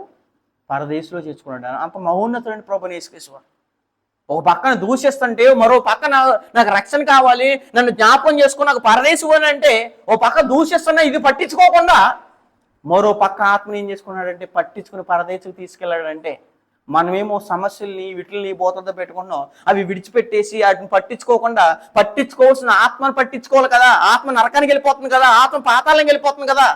ఇది పట్టించుకోవాల్సిన మనం సమస్యల్ని, ఇబ్బందుల్ని, అవమానాల్ని, వేదల్ని, కన్నీరుని ఈ పట్టించుకుంటున్నామండి. పట్టించుకోవట్లేదండి అసలే. దయచేసి గుర్తుపెట్టుకోండి అండి. ఎందుకంటే ఈ పరిస్థితిలో కూడా సిలువలో ఉన్న రెండో దొంగకు రక్షణ రాకుంటే కనుక కన్ను మూసిన తర్వాత వెంటనే ఎక్కడికి వెళ్ళిపోతుంది? పాతాళానికి వెళ్ళిపోయే ప్రమాదం ఉంది. కాబట్టి ప్రభువైన యేసుక్రీస్తు ఏం చేశారు? రక్షించేశారు. కాబట్టి యేసు కన్ను మూసేలోపు ఏం చేశాడు? బతుకుండగా చాలా మంది రక్షించాడు. చనిపోయే లోపు కూడా ఒక ఆత్మను ఏం చేశాడంటే రక్షించేశాడు. ఇదే క్రైస్తవుడికి ఎలాంటి ఉద్దేశాలు ఉండాలి? మన చనిపోయే పరిస్థితుల్లో ఎవరైనా రక్షించామని వాక్యం చెప్తున్నా మన పరిస్థితి బాగోపోయి చెప్పాలండి. యోధా రాసిన పత్రిక 1:23. యోధా రాసిన పత్రిక 1వ అధ్యాయం 23వ వచనం. ఒక భౌతికమైన ఒక వ్యక్తిగా అగ్గి అంటుకుంటేనే, నిప్పు అంటుకుంటే మనం బాధపడిపోయి వెంటనే ఏం చేస్తాం? నీళ్లు తెచ్చేస్తాం, లేదు వెంటనే ఏం చేస్తాం? క్లాత్లు తెచ్చేసి మంటలాడిపోతాం మనం. ఇది భౌతికమైన రక్షణ ఇస్తున్నాం. కొన్ని ఒక ఆత్మ దేవుని తెలుసుకోకుండా వెళ్ళిపోయిందంటే, దేవుని ఎరగకుండా వెళ్ళిపోయిందంటే ఇంకా నిత్యము కాలిపోతుంది కదా. నిత్యము ఇంకా అది ఆరణ అగ్ని కదా. అసలు అగ్నికి స్టాప్ అనేది లేదు కదా. దాన్ని ఆర్పడానికి కానీ అది ఆరడానికి కానీ అది నిత్యము ఉంటుంది కదా అని ఎరిగితే కనుక ఎన్నో ఆత్మలు మనం రక్షించేది మండి. అదే అంటున్నాడు ఏమని? వీరు ఒక ఆత్మకు వాక్యం చెప్తున్నారంటే ఎక్కడి నుంచి ఎక్కడ తీసుకొస్తున్నారు ఎరగండి. అగ్నిలో నుండి లాగినట్టు అందరినీ రక్షించగలమంటే అందరిని రక్షించలేం. కానీ కొందరు పట్టుకుంటే ప్రపంచమంతా ఏమైపోద్ది? రక్షించబడుతుంది. ప్రపంచమంతా రక్షించబడాలంటే కొందరుగా మనం కొన్ని ఆత్మలు రక్షిస్తుంటే, మీరు కొన్ని ఆత్మలు, నేను కొన్ని ఆత్మలు, మీరు కొన్ని ఆత్మలు వేస్తే ఇలా ఎంతో మందిని పాతాల యొక్క ఆశను మనం ఏం చేయాలి? భంగపరిచేలాగా దాని ఆశ తీర్చుకోకుండా చేయాలంటే క్రైస్తవుడు వల్ల అవుతుంది. అది ఆ క్రైస్తవుడు వల్ల అవ్వాలంటే పరిస్థితులు బాగున్నా చెప్పాలి, పరిస్థితులు బాగోపోయినా వాక్యం. అందుకోసం ఈ సమయమందును అసమయమందును వాక్యాన్ని ప్రకటించమన్నాడు. ఎందు గురించి అంటే ఈ పరిస్థితి ఎప్పుడు వచ్చినా మనం మర్చిపోకూడదు. అది బాగోలేదు, మా నాన్నగారికి బాగోలేదు, అది బాగోలేదు, ఇది బాగోలేదు, ఈ పరిస్థితులు నేను చెప్పలేను, నేను రాలేను అంటే అవన్నీ ఎదుర్కొని మనం ఫేస్ చేసి రావాలి. ఎందుకంటే ఇవన్నీ ఎరగాలండి. మన పరిస్థితులు బాగోపోయినా ఒక ఆత్మ రక్షించే పని మనకు అంటే అది పక్కన పెట్టేనే ఎరగాలి. అంత తీవ్రత మనకు ఉండాలి. అందుకోసం అగ్నిలో నుండి లాగినట్టు కొందరిని రక్షించండి. ఎందుకంటే వాళ్ళు ఇంకా ఏమన్నారు? శరీర సంబంధమైన అపవిత్ర ప్రవర్తనకు ఏమాత్రం ఒప్పుకొనక దాన్ని అసహించుకొనుచు భయంతో కొందరిని ఏం చేయండి? కరుణించండి. వాళ్ళ క్యారెక్టర్ ఏంటి? అది తప్ప రైట్ అది తెలియకుండా బతుకుతున్నారు వాళ్ళు. అది చెప్పండి. మీరు చెప్తే కనుక ఒక ఆత్మ ఏం చేయబడుతుంది? రక్షించబడుతుంది అండి. అప్పుడు ప్రభువైన యేసుక్రీస్తు వారు అగ్నిలో నుండి ఏం చేస్తున్నారు? పాతాళంకి వెళ్ళిపోయే ఒక ఆత్మని తప్పిస్తున్నారు, నరకానికి వెళ్ళిపోయే ఒక ఆత్మను తప్పిస్తున్నారు. సామెతల గ్రంథం 24వ అధ్యాయం, సామెతల గ్రంథము 24వ అధ్యాయం 11వ వచనం, సామెతల గ్రంథము 24వ అధ్యాయం 11వ వచనంలో ఒక సమాచారం తెలియచేయడం ఏమని? కన్ను మూసిన వెంటనే ప్రమాదం ఉంది. అది రక్షింపగలే వాక్యాన్ని మనం చెప్పాలండి. అదే అంటాడు అక్కడ 24వ అధ్యాయం 11వ వచనంలో ఒక సమాచారం తెలియజేశాడు. ఏమని? 24:11 చావునకే పట్టబడిన వారిని నువ్వేం చేయాలి? తప్పించాలి. నువ్వైతే మనిషి ప్రాణాన్ని కాపాడగలడా? కాపాడలేడు.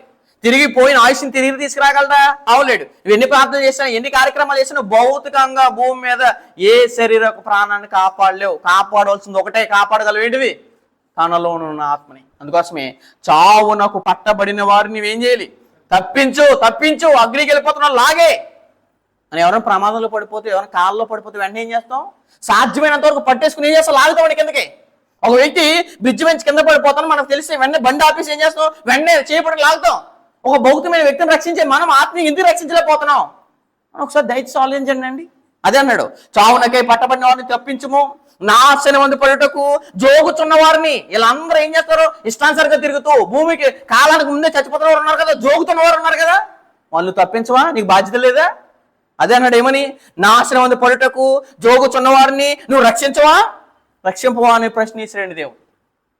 ఈ ప్రశ్న మనలో మెదులుతుంటే ఎంతో మంది ఇష్టానుసారంగా బతుకుతున్నప్పుడు వాళ్ళు వినకపోయినా సాధ్యమైనంత వరకు మన భూమి మీద ఈ వ్యక్తి చాలా మందికి చెప్పాడండి, చాలా మందిలో కొంతమంది అయినా మార్చాడండి అని క్యారెక్టర్ మనకు భూమి మీద ఉండి వెళ్ళిపోవాలండి మనం. ఇది అండి గొప్ప చావు అంటే.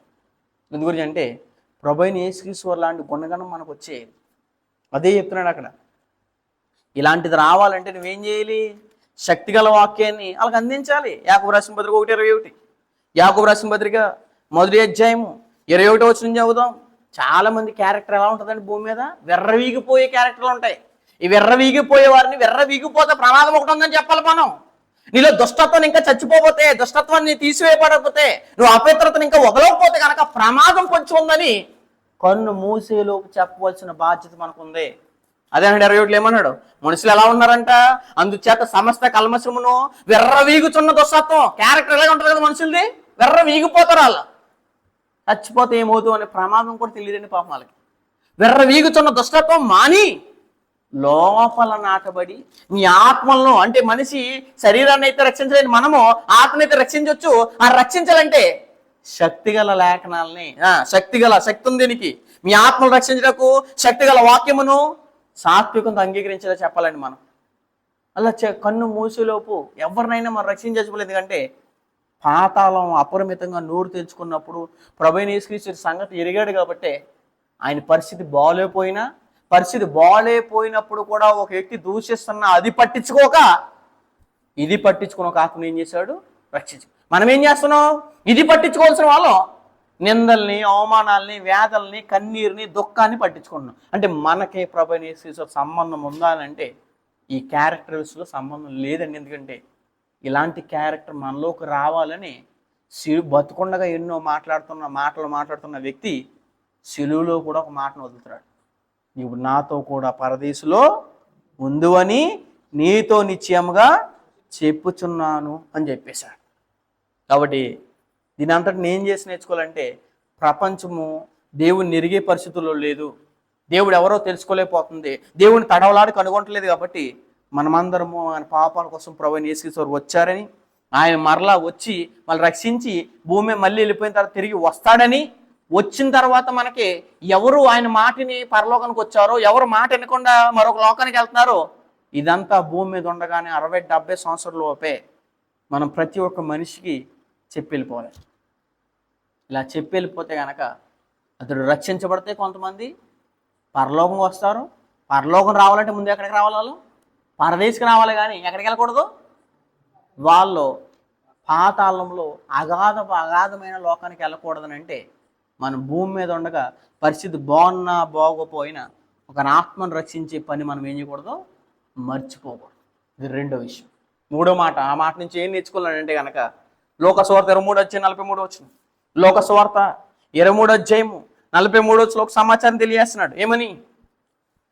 23:43 అందుకు ఆయన వానితో, నేడు అంటే ఆ రోజు, నేడు నీవు నాతో కూడా పరదేశంలో ఉందివని నీతో చెప్పుచున్నాను నేను అని చెప్పేశాడు.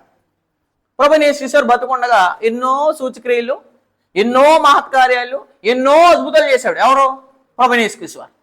ఆయన ఎన్నో చేసిన ఆనాడు కూడా ఆయన నమ్మని వారు కూడా ఉన్నారు. ఏంటి, నువ్వు వడ్లవాను కుమారుడు, నువ్వు ఏసేపు కుమారుడు, నీ తల్లి మరీ కదా, నువ్వు ఇవన్నీ చేస్తున్నావు అంటే ఏదో నీకు ఏదైనా పట్టిందని కూడా అన్నారు ప్రభువైన యేసుక్రీస్తు వారు. అసలే పౌలు గారిని అయితే వీళ్ళని అపోస్తులను అయితే ఏమంటారంటే వీళ్ళు ఏదో కొత్త మద్యం పుచ్చుకున్నారని అంటారు.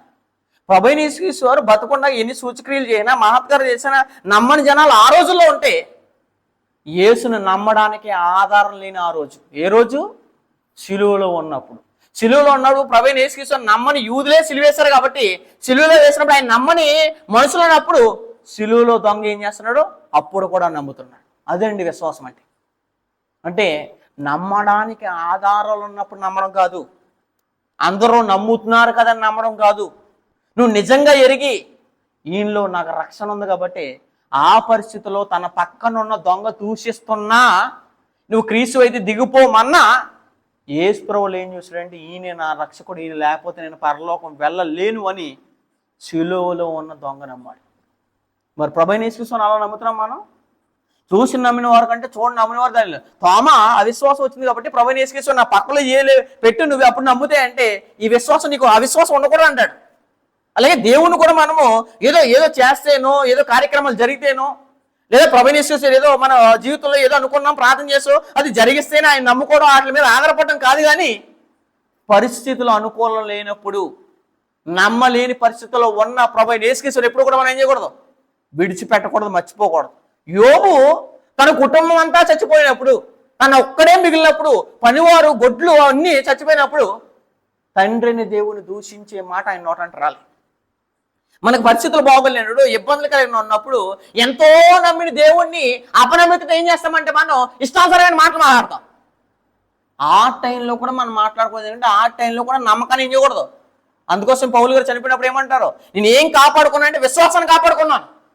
ఎన్ని పరిస్థితులు వచ్చినా దేవుణ్ణి నమ్మకపోవడం అనేది జరగదు. ఎన్ని పరిస్థితులు బాగోలేకపోయిన జీవితంలో నేను క్రీస్తు ప్రేమ నుండి ఏది ఎడబాపును అన్నట్టు చూడండి. రోమపత్రిక 8వ అధ్యాయంలో, రోమపత్రిక 8వ అధ్యాయము 35 34-35 శిక్ష విధించేవాడెవడు? చనిపోయిన క్రీస్తు యేసే. రోమపత్రిక 8:34-35 శిక్ష విధించేవాడెవడు? చనిపోయిన క్రీస్తు యేసే. అంతేకాదు మృతుల్లో లేచిన వాడును, దేవుని కుడిపార్శ్వన ఉన్నవాడును, మన కొరకు విజ్ఞాపన చేయవాడు కూడా ఆయనే. క్రీస్తు ప్రేమ నుండి మనల్ని ఎడబాపోడెవడు? మనిషా? మా తల్లి? మా అమ్మను వదిలేస్తాను నేను. ఎవరి గురించి? మా ప్రభువైన యేసుక్రీస్తు వారి గురించి. మా నాన్న వదిలేస్తాను నేను, మా ప్రభువైన యేసుక్రీస్తు వారు. ఎందు గురించి అంటే అసలు ఏది ఎడబాపుతుంది? ప్రభువైన యేసుక్రీస్తు ప్రేమ ఉంది అన్నీ ఏంటి?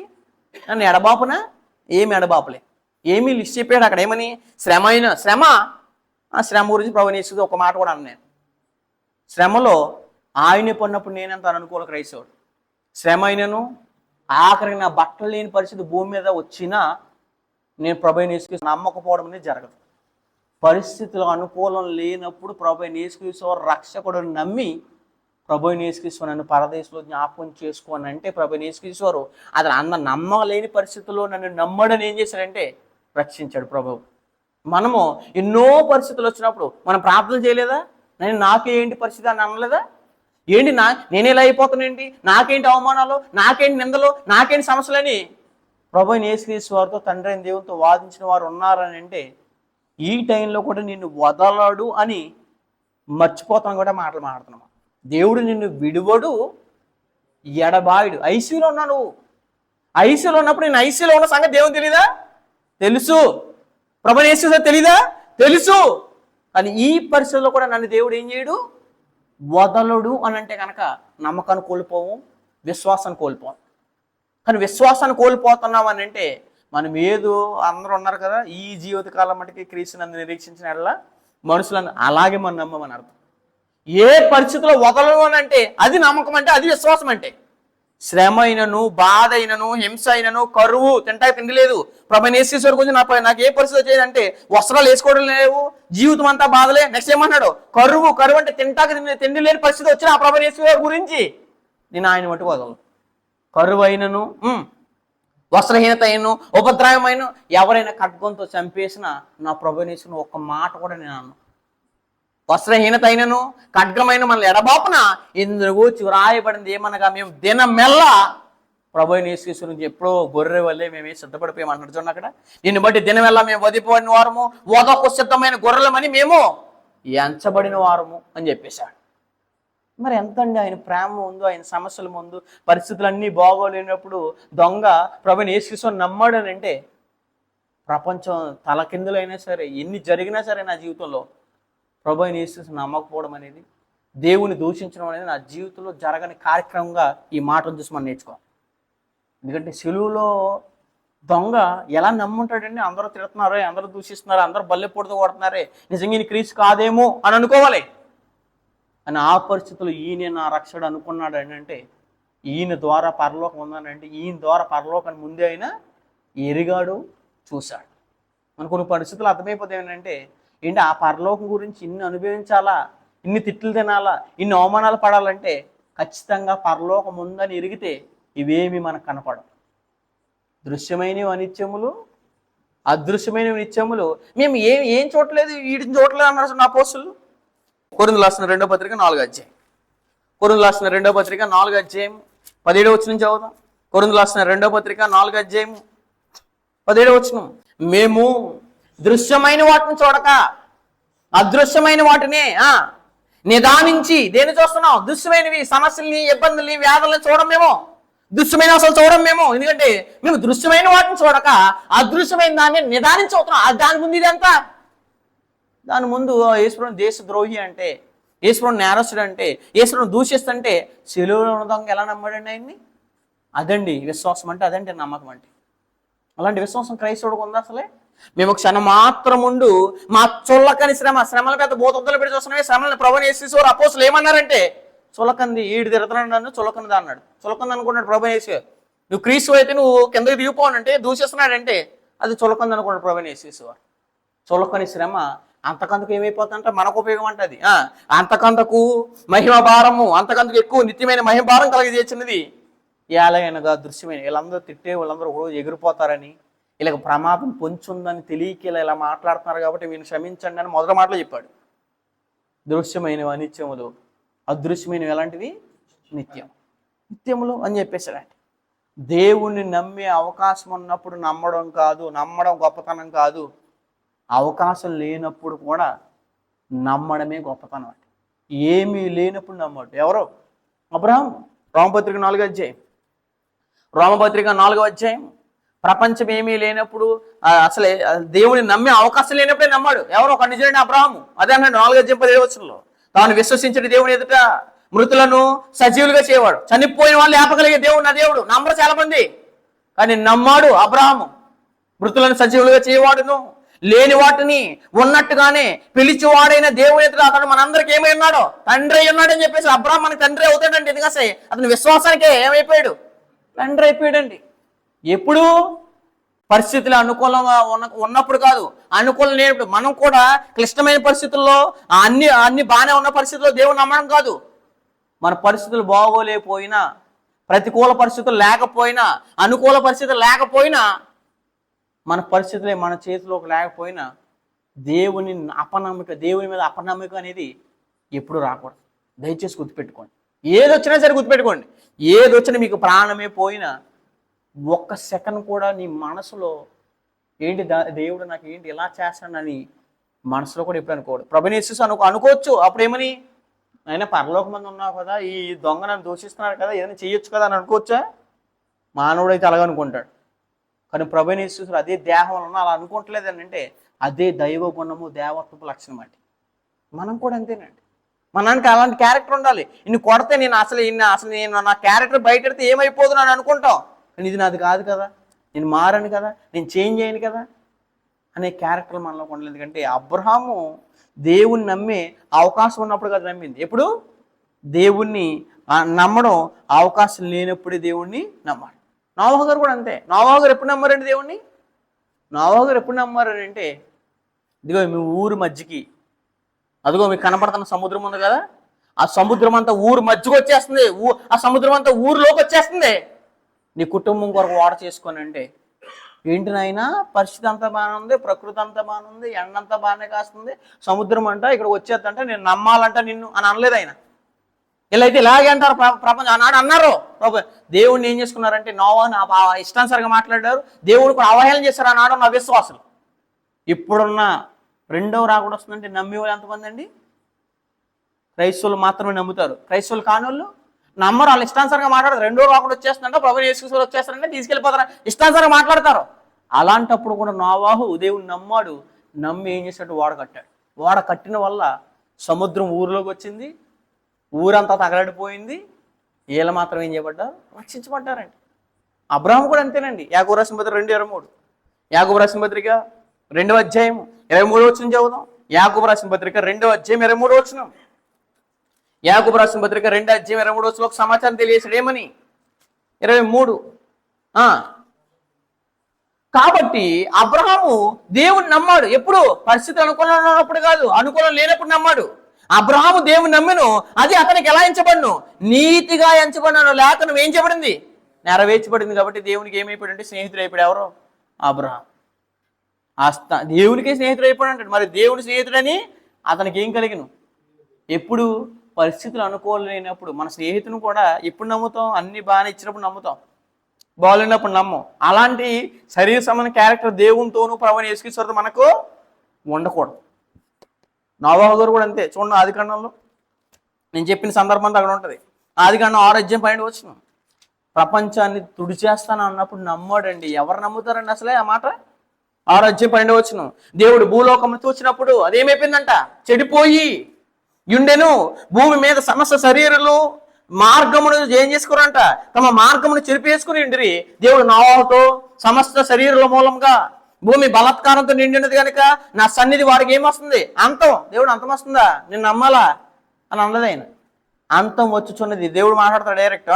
అంతం వచ్చినది, ఇదిగో వారిని భూమితో కూడా ఏం చేస్తాను, నాశనం చేద్దామంటే దేవునికి ఎదురు చెప్పలేదండి ఆయన. నమ్మాడు దేవుడిని ఎప్పుడు? పరిస్థితి అనుకూలం లేనప్పుడు. అది నెక్స్ట్, చెత్తిసార కుమ్మరానుతో వేరే మనం వాడకూడదు అన్నాడా? అనలేదు. దేవుడు చెప్పాడంటే దానికి ఏదో భవిష్యత్తు ఉందని, ఎందుకొరకు వాడమన్నాడంటే అదొక ఉద్దేశం ఉందని ఎరిగేం చేశాడు, చిత్తిసార కుమ్మరానుతో నీ కొరకు వాడా చేసుకోను. చేశాడా? చేశాడు. ఎంత టైం పట్టింది? 100 సంవత్సరాలు టైం పట్టింది. 100 సంవత్సరాలు అనేక మందికి చెప్పాడు. మారిన వారు వాడెక్కారు, మారిన వారు దేవుడు చెప్పినట్టే తుడిచివేయబడ్డారు. ఎందు గురించి అంటే పరిస్థితులు, ఎవరైనా ప్రమాదం వస్తుందని అంటే, మనకు తుఫాన్ వస్తుందని చెప్తేనే ఎలర్ట్ అవుతాం. కానీ నిజంగా ఎవరైనా ఒక మానవుడు మామూలుగా సైంటిస్ట్ కానివాడు చెప్తే నమ్ముతారా? నమ్మరు. ఎందుకంటే అంతా బాగున్నప్పుడు అంటే సునామీ వచ్చేద్దంటే కొట్టుకుని పోతుందంటే వచ్చాడండి సైంటిస్ట్ అంట. అలాగే నోవాహుని అని ఉంటారంటే కంపల్సరీ అని ఉంటారు. ఆ టైంలో కూడా దాన్ని పట్టించుకోక దేవుడు చెప్పినట్టు ఓడ కట్టాడు. అందుకోసమే నోవాహుకి పేరుకి నెమ్మది, నీతిపరుడు అని అర్థం అండి. ఎవరంటే నోవాహు గారికి. అబ్రాహాము గారు కూడా 100వ సంవత్సరంలో నీ భార్య 90 సంవత్సరం, నీకు 100 సంవత్సరం, నీ భార్యకి 90 సంవత్సరాలు అయితే ఆ టైంలో కూడా నువ్వు గర్భం ధరిస్తుంది అంటే ఏమైంది? ధరించింది. నమ్మాడా? నమ్మాడు. వాళ్ళ భార్య అయితే నవ్వింది, కానీ భర్తకి అతను ఏం చేశాడంటే దేవుడు నమ్మాడే, అది అతనికి నీతిగా ఎంచబడింది. ఆదికాండం 15వ అధ్యాయం, ఆదికాండము 15వ అధ్యాయం ఆదికాండం 15 అధ్యాయము మొదటి రోజు నుంచి చదువుదాం. ఎప్పుడండి అసలు డెలివరీ ఈ డేట్లో వస్తాం ఏంటి? అసలు మనకి 2-3 సంవత్సరాలు అయితేనే డెలివరీ రాకపోతేనే దేవుని మీద ఏదైనా అనేస్తాం మనం. అలాంటిది 100వ సంవత్సరంలో నా భార్యకి డెలివరీ రావడం ఏంటి, నా భార్య గర్భం దాల్చడం ఏంటి, ముసలిదైపు నీవుడి పిల్లలకు అంటం ఏంటి? ఇది ప్రపంచంలో ఎక్కడే సాధ్యం అంటే సాధ్యం కాదు. ఆయన నమ్మాడు. ఇది విశ్వాసం అంటే. మనము ఎంత నమ్ముతున్నాము ఒకసారి దయచేసి ఆలోచించండి. ఇవి జరిగిన తర్వాత యెహోవా వాక్యము అబ్రాహాము దర్శనం మీద వచ్చి, అబ్రాహామా భయపడకము, నేను నీ కేడము నీ బహుమానము అత్యధికమని చెప్పిను. 100 సంవత్సరాలు అయినా ఏంటి ఇంత ఇంత పరిస్థితి వచ్చినా, ప్రపంచమంతా నా భార్యని కొట్టరావు అంటున్నా, ప్రపంచం అంతా తిరుగుతున్నా, నువ్వు ఎప్పుడు చూడలేదా? నా భార్యకి నువ్వు గర్భం ఇవ్వవా అని అడగలేదు ఆయన. ఎప్పుడు కూడా దేవుని అవమానంగా కూడా మాట్లాడలేదు. మరి మనకి ఆయనకి ఏం తేడా ఉందండి? పరిస్థితి అనుకూలం లేనప్పుడు కూడా 100వ సంవత్సరం వరకు దేవుణ్ణి ఏం అనలేదే. అయినా సరే దేవుడు ఆ టైంలో కూడా ఏమన్నాడు చూడండి, నేను నీ కేడము. అప్పుడు ఏమనుకుంటాడండి నిజంగా దేవుడు ఆ టైంలో కూడా 100వ సంవత్సరంలో కూడా ఇప్పుడు వచ్చాడండి, ఇప్పుడు కనపడింది నా మొర ఇప్పుడు ఉన్నాడు. మనం ఎటకరించరు మన వాళ్ళు. ఖచ్చితంగా నీవు నా కేడము, నేను నీ కేడము, నీ బహుమానం బహుమానం అంటున్నావేంటి ఆయన? నాకు పిల్లలు ఎక్కడ ఉన్నారని బహుమానం కింద అంటున్నా చూడండి ఆయన. నీ బహుమానం అత్యధికం అని చెప్పిను. అందుకు అబ్రాహాము ప్రభు యెహోవా నాకు ఏమిచ్చినేమి? ఏమిచ్చావు నువ్వు? నా కేడము అన్నావు, బహుమానం అన్నావు, ఏమిచ్చినేమి? నేను సంతానం లేనివాడిని పోచున్నానే. అందరూ బాగానే ఉన్నారు కదా, నాకు సంతానం లేదు కదా అన్నాడు ఆయన. సంతానం లేని పోచున్నానే. దమస్కు ఎలియాజరే నా ఇంటి ఆస్తికర్త ఉంది కదా. ఎలియాజరే బెటర్ కదా, ఆయన సంతానం ఉంది కాబట్టి అతనే నా ఇంటికి ఏమవుతాడు? ఆస్తికర్త అవుతాడు కదా. నాకు పిల్లలు లేరు కదా. పిల్లలు లేనప్పుడు వారసుడు ఎలా అవుతాడండి? రానప్పుడు నేను నీకు బహుమానం ఇస్తానంటే ఎలా నమ్ముతారండి? నమ్మాడంటే నమ్మాడు. చూడండి అక్కడ. మరియు అబ్రాము ఇదిగో నీవు నాకు సంతానం ఇయ్యలేదు కనుక నా పరివారంలో ఒకడు నాకేమవుతాడు? నా పరివారంలోనే ఒకడు వారసు అవుతాడు. అది కాదు నేను చెప్పేది అన్నాడు ఆయన. నా పరివారంలోనే ఒకడు వారసుడు అని చెప్పగా యెహోవా వాక్యం అతని వద్దకు వచ్చి, ఇతడు నీకు వారసుడు కాదు, నీ పనివాడు కాదు వారసుడు, ఎలియాజరు కాదు నీకు వారసుడు. వాళ్ళకి ఎవరు నేను బహుమానం ఎవరికి ఇస్తానంటే నీ గర్భానికి ఇస్తాను. అందుకోసం నీ గర్భంలో నీ సంతానంలోంచి నీ గర్భంలోంచి ఒక ఆయన పుడతాడని చెప్పేస్తాడు. చూడండి అక్కడ ఏమన్నాడు చూడండి, యెహోవా వాక్యం అతనికి యొద్దకు వచ్చి, ఇతడు నీకు వారసు కాదు, నీ గర్భవాసన పుట్టబోతున్నవాడు నీకు వారసుడు. ఏంటి ఈ టైంలో పుడతాడా? నేను ఏం మాట్లాడుతున్నాను నేను అనలేదు ఆయన. చూడండి అక్కడ, ఈ గర్భవాసన పుట్టబోతున్నవాడు నీకు వారసుడు అని చెప్పాను. మరియు ఆయన వెలుపలికి అతను తీసుకొని వచ్చి నీవు ఆకాశం వైపు తేరి చూచి నక్షత్రం లెక్కించకు నీ చేతనైతే లెక్కించమని చెప్పి నీ సంతానం అలాగవునని చెప్పేశాడు. నక్షత్రాలు నువ్వు ఆకాశం నక్షత్రాలు లెక్కగలమా? లెక్కేలా. ఇది ఎప్పుడు చెప్పాడు? 15వ అధ్యాయం కంటే ముందే చెప్పేస్తాడు. 22వ అధ్యాయం మనకి ముందే ఏమంటాడంటే 12వ అధ్యాయంలో ఏం మాట్లాడతాడు? నీ సంతానాన్ని ఇసుక రేణు వల్లే విస్తారం చేత. అప్పుడు నమ్మాడు. కానీ కొన్ని సంవత్సరాలకి దేవుడు ఇవ్వకపోయినందుకు నాకు బహుమానం ఏంటి, నాకు ఆస్తి ఎలా అవుతాడు, నాకు వారసుడు ఎలా అవుతాడంటే నీ గర్భవాసన పుట్టినవాడు నీకు వారసుడా. నెక్స్ట్ ఏమన్నాడు? నీ చేతనైతే లెక్కించమని చెప్పి నీ సంతానం అలాగో అని చెప్పాను. అతడు యెహోవాను అలా చెప్తే నమ్మడా నమ్మలేదు. ఏంటి ఇసుక రేణుల వల్లే నక్షత్రం? అసలు నా పిల్లోడే లేకపోతే ఈ టైంలోనంట నాకు ఇంత ఆకాశంలో ఉన్న నక్షత్రాలు నేను చేస్తాడా అని అనట్లేదు అన్నాడా? ఆ టైంలో కూడా నమ్ముతున్నాడు. అది నమ్మిను అలా అంటున్నా చూడండి. 6 అతడు యెహోవాను నమ్మిను, ఆయన అది అతనికి ఏం చేశాడు? నమ్మిన దాన్ని నీతిగా ఎంచాడు. పరిస్థితి అనుకూలం లేనప్పుడు, నీ స్థితిగతులే లేనప్పుడు, నీకు అనుకూల పరిస్థితులు లేనప్పుడు కూడా దేవుణ్ణి కూడా ఎప్పుడు కూడా మాట అనడం కానీ, 2 ఆయన మీద ఎప్పుడు అపనమ్మకం వస్తామని కానీ మనం ఎప్పుడు రాకూడదు. విశ్వాసాన్ని కాపాడుకోవాలండి. ఎప్పుడు వరకు అంటే దేవుడు చెప్పాడంటే కంపల్సరీ ఇస్తాడు. దేవుడు నేను మొరపెట్టినంటే ఎప్పటికైనా ఇస్తాడు. అప్పుడు దాకా నేను వెయిట్ చేయాలి, విశ్వాసం కలిగి ఉండాలి. అవిశ్వాసం రాకూడదు, అపనమ్మకం రాకూడదని భక్తులను చూసి క్రైస్తవులు ఖచ్చితంగా నేర్చుకోవాలి. ప్రభువుని యేసుక్రీస్తులో పాట ఇదే ఎంతో ఆంతర్యాన్ని ఏం చేస్తుంది చెప్తుందండి. హెబ్రీ పత్రిక 11వ అధ్యాయం 7వ వచనం చదువుతాం. హెబ్రీ పత్రిక 11వ అధ్యాయం 7వ వచనం. 7వ అధ్యాయం తెలియజేశాడు ఏమని? నోవాహు గురించి దేవుడు క్రొత్తలో ఏ స్టేట్మెంట్ మాట్లాడాడండి చెప్పేశాడు అక్కడే. 11వ అధ్యాయము 7వ వచనంలో విశ్వాసం బట్టి నోవాహు అది వరకు చూడని సంగతులు. అబ్రహాము ఎలాగైతే చూడలేదు, నోవాహు గారు కూడా భవిష్యత్తులో ఏంటి జలప్రలయం వచ్చేస్తుందా చూసాడా? చూడకపోయి నమ్మాడా? నమ్మాడు. ఇది భవిష్యత్తులో నీకు సంతానం వస్తుందంటే చూసాడా? చూడలేదు, అయినా సరే ఏం చేయడు? నమ్మాడు. ఇది విశ్వాసం అంటే, ఇది నమ్మకం అంటే.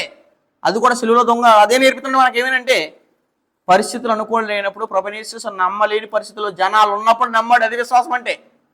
అదే అన్నాడు ఏమని, విశ్వాసం బట్టి నోవహు అది వరకు చూడని సంగతి, చూసిన సంగతులు కాదు, చూడని సంగతులు గూర్చి దేవుని చేత హెచ్చరింపబడి భయభక్తులు గలవాడే తన ఇంటి వారికి రక్షణ కొరకు ఓడను సిద్ధపరిచెను. ఇందువలన దేవుడు చెప్పిన దాన్ని నమ్మి చేసిన వలన, అందువలన అతడు లోకం మీద ఏం చేశాడు, మీరు చెప్పాను మారలేదు, మొత్తం తుడిచిపెట్టిపోయారు. లోకం మీద నేరస్థాపన చేశాడు. ఆ లోకం మీద నేరస్థాపన చేసి విశ్వాసం బట్టి కలుగు నీతికి ఏమైపోయాడు. ఆయన కూడా నీతిమంతుడు. ఎవరో విశ్వాసం వలన అతను నీతికి ఎంచబడితే అబ్రహాము, ఇతను కూడా నీతికి ఏమైపోయాడు, వారసుడు. ఇందు గురించి భవిష్యత్తులో దేవుడిది జరుగుతుంది అని అంటే నమ్మాడు.